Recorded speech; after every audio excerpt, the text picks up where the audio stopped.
আপনার শখের পেজের মনিটাইজেশনটি হারিয়ে ফেলেছেন। কিভাবে আপনি রিকোয়েস্ট সাবমিটে পাঠাবেন বা রিকোয়েস্ট রিভিউতে পাঠাবেন, সেটি নিয়ে আপনি হিমশিম খাচ্ছেন। কোন অপশনটি আপনি সিলেক্ট করবেন? চলুন আজকের ভিডিওতে বিস্তারিত আপনাকে দেখিয়ে দেব। তবে অবশ্যই আপনি যখন আপনার আইডিটি রিকোয়েস্ট রিভিউতে পাঠাবেন, তখন অবশ্যই আপনি চেষ্টা করবেন সবসময় ২ থেকে ৩ টা লাইভ করার।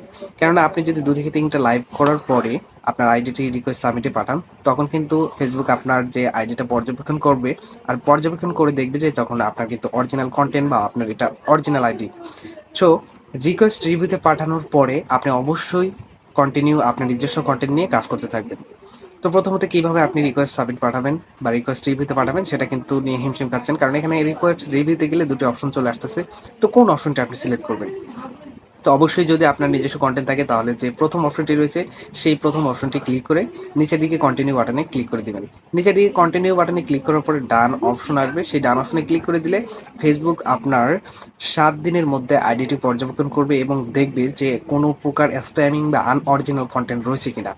তো এই ৭ দিনের মধ্যে আপনি কি করবেন? কন্টিনিউ কাজ করবেন এবং নিজস্ব যে কনটেন্টগুলো রয়েছে সেগুলো আপলোড করার চেষ্টা করবেন।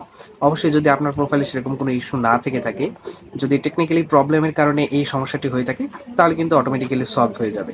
আর বর্তমানে কিন্তু এটা কমন হয়ে উঠেছে যে সবার মনিটাইজেশনটি হারিয়ে যাচ্ছে। তো এটা নিয়ে দুশ্চিন্তার কোনো কারণ নেই। যারা আনঅরিজিনাল কনটেন্ট নিয়ে কাজ করছেন শুধু তাদেরই দুশ্চিন্তার বিষয়।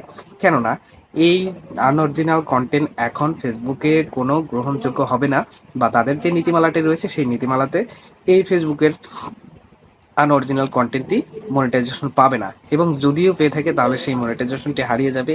এখন যে হারে যেভাবে গণহারে সবার মনিটাইজেশনটি চলে যাচ্ছে, এভাবেই কিন্তু যাদের আনঅরিজিনাল কনটেন্ট রয়েছে বা স্প্যামিং কনটেন্ট রয়েছে তাদের কিন্তু এই মনিটাইজেশনটি এভাবে হারিয়ে ফেলবে।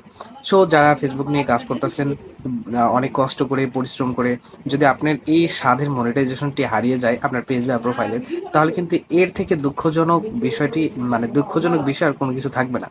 কারণ এত কষ্ট করে আপনি যখন আপনার পেজ বা প্রোফাইলটি মনিটাইজেশন পেয়েছেন, আপনি সেক্ষেত্রে এখান থেকে একটা কিছু আশা করেন। ছোটখাটো সবাই যাই হোক, যে সামান্য পরিমাণ হলেও এখান থেকে উপার্জনের আশা করেন। তো যদি এই উপার্জনের আশা করে থাকেন তাহলে এখন থেকে সতর্ক হয়ে যান। যারা স্প্যামিং কনটেন্ট নিয়ে বা আনঅরিজিনাল কনটেন্ট নিয়ে কাজ করতেছেন, তারা চেষ্টা করেন যে এরকম কনটেন্ট নিয়ে কাজ না করার বা এরকম কনটেন্ট থেকে বিরত থাকার। আর যদি এই ফেসবুকের গাইডলাইনটি আপনি মেনে চলতে পারেন তাহলে কিন্তু সামনের দিনে আপনার এরকম প্রবলেম আর হবে না। আর এরকম প্রবলেম থেকে বাঁচার একমাত্রই এখন উপায় হচ্ছে আপনাকে অরিজিনাল কনটেন্ট নিয়ে কাজ করতে হবে। সো এখন আপনি কিন্তু বুঝতে পারবেন বা আপনি কিন্তু বুঝে ফেলেছেন যে এখন আমাকে কি করতে হবে বা কি কনটেন্ট নিয়ে কাজ করতে হবে। সো এখন থেকে সাবধান হয়ে যান, যেন আপনার এই ফেসবুক প্রোফাইল বা পেজের স্বাদের মনিটাইজেশনটি পাওয়ার পরে হারিয়ে ফেলে কষ্ট না পেতে হয়।